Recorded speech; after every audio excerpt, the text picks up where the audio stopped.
Vamos pro racismo. O Estado tem que ter medidas de racismo. Por exemplo, a cota. Conta, tá maluco? Tá maluco? Cota. Então achamos o debate dele com o Cassim. Cota só se for social.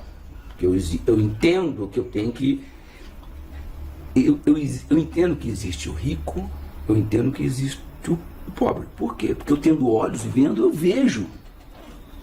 Eu entendo que o rico tem muito mais opções do que o pobre. Porque tendo olhos e vendo, eu vejo. Então, para a cota social faz sentido.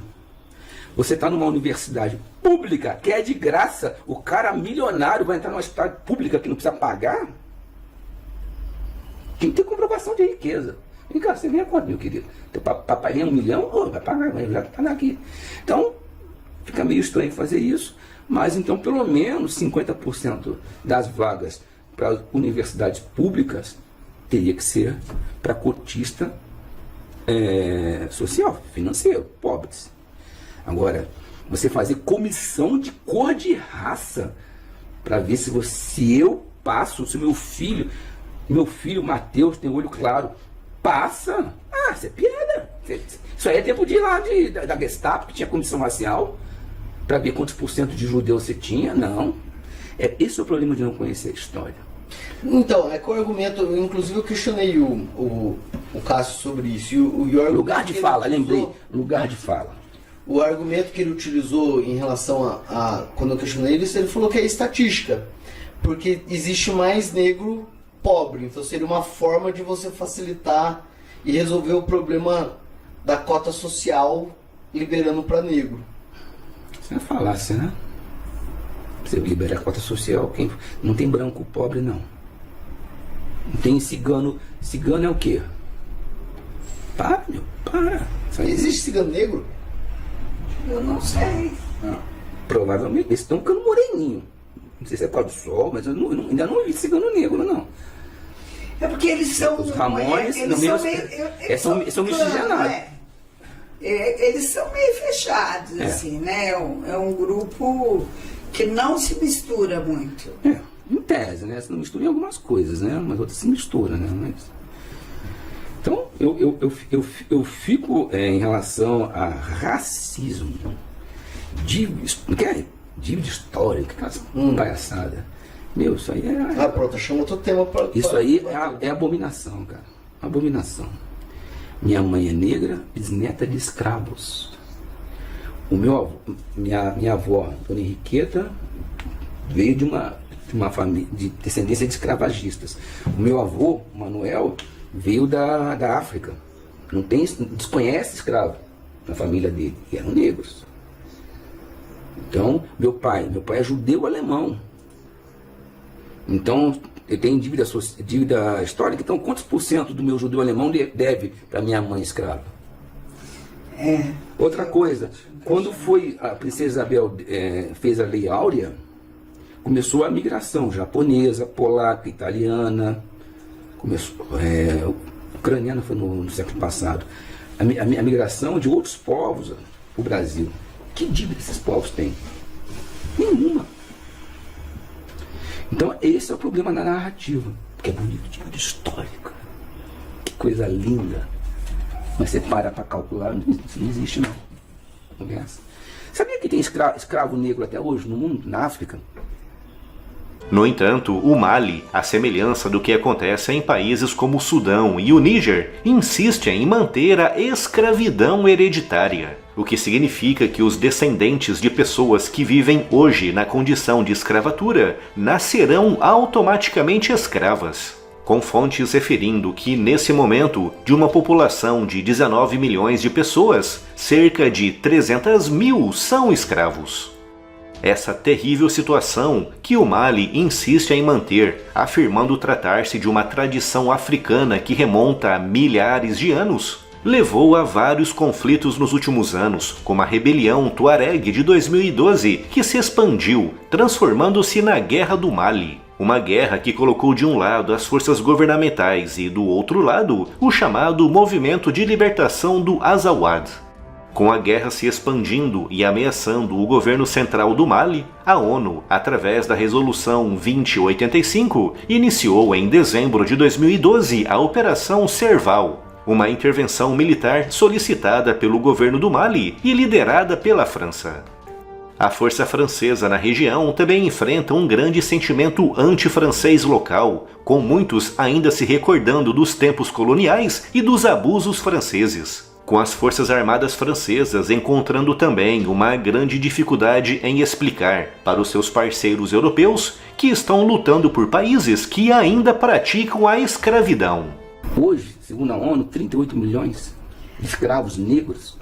Escravo padrão, aquele pelourinho, padrão pelourinho. Hoje. Isso. Não é aquele negócio, né? Similar ao escravo que a Rede Globo faz. Tá comendo a quentinha, mas não tem uma mesa, não tem um suquinho, né? Não é isso não.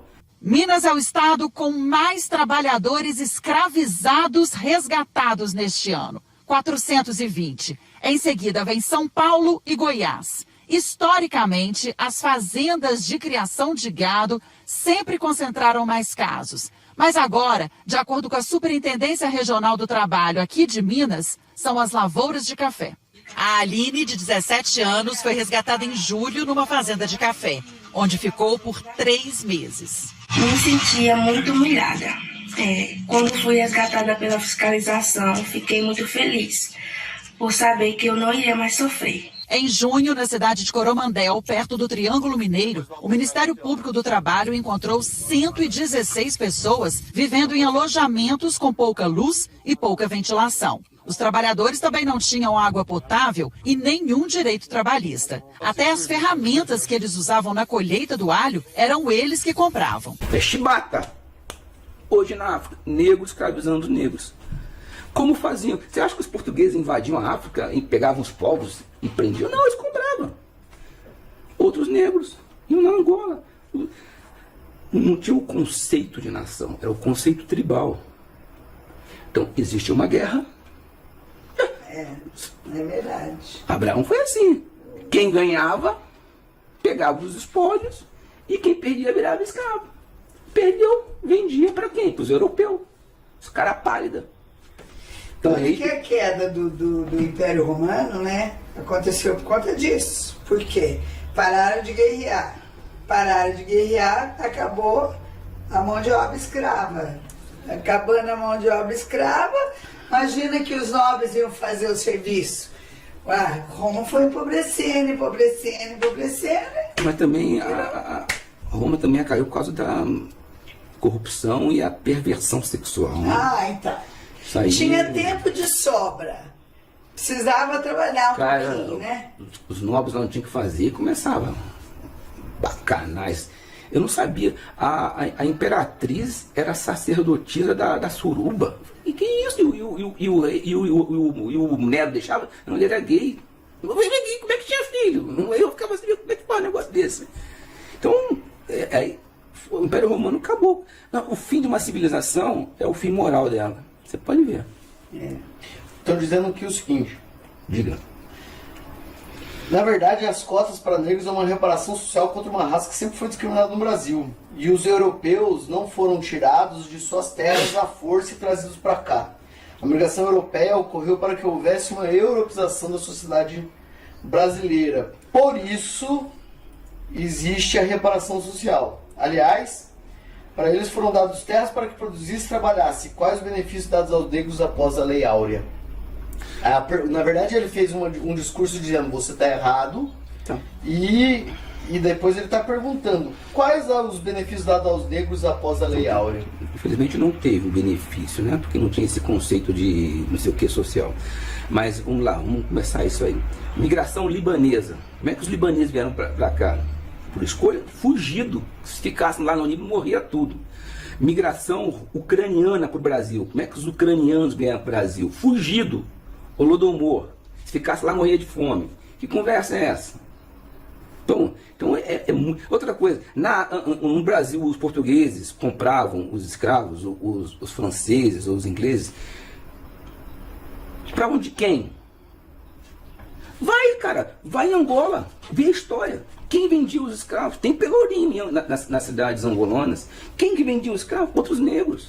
Para quem? Para os portugueses. Que conversa é essa? Então, isso eu conheço. A gente faz, eu vou fazer uma pergunta, né? Estamos aqui. Como é que um progressista faz? Eu faço um discurso de ilação. Aí eu jogo uma pergunta. Mas aí eu falo a minha preposição. Eu fiz um debate onde estava o Cássio, aonde estava eu, Cássio, a doutora Rosângela, vou responder a pergunta, tá? E a Roseli. Não faziam pergunta para mim. Quando era para mim, eles faziam uma ilação. E não tinha pergunta. Partia do pressuposto que aquilo posto por eles, no debate para Escola Sem Partido, era verdade. Aí eu peguei a mãe, eu usava aquilo ali, eu sei como é que funciona, eu não preciso perguntar. Eu tenho que aparecer e falar. E aquilo que eu falo é verdade. Então eu respondia. Aí o doutor Ricardo Henrique, mas não teve pergunta, mas eu vou responder assim mesmo. Não tem reparação. O fato de, com o fim da abolição, não houve uma indenização, não diz que eu tenho dívida, que você tem dívida com quem quer que seja. Se você entender que vocês três são brancos, caucasianos, e eu sou moreno, escurinho, pé na senzala, eu estou defendendo o que eu acredito, porque eu sei de onde eu vim. Meu pai é bugre, tá? Bugre? É, índio da nossa região. Não. Tem pezinho na... Aí Meu tem pai é fundador do Brasil. Você ouviu falar de caboclo? Sabe o que é caboclo? Caboclo né? é o que não... Índio com negro. Índio com negro, é. Bugre. Então, o Brasil é isso. Agora, agora tem que ter cota social, porque eu sei que tem pobre. Pobre nós sempre os teremos. Beleza.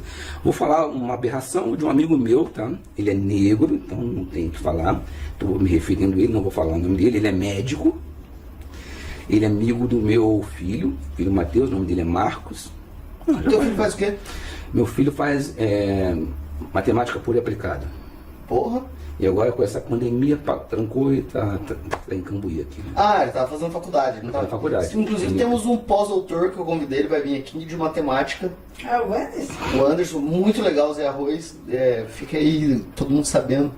É muito legal falar com ele. Ele trabalha com o conceito de matemática pura aplicada e ele é um dos caras que criou o algoritmo que consegue prever a quantidade de petróleo que vai ter num poço só com a sondagem da Petrobras. Show de bola.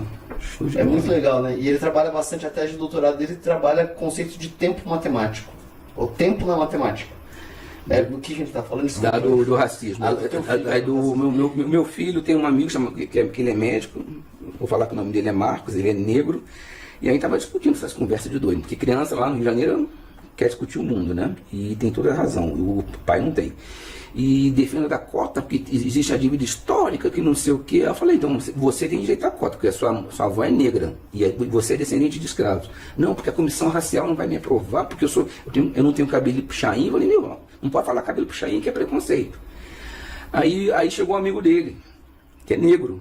Aí, você defende cota, né? Você usou cota, não usei cota não, mas você defende cota. Claro que eu defendo. Por que você defende cota? Porque negro é burro.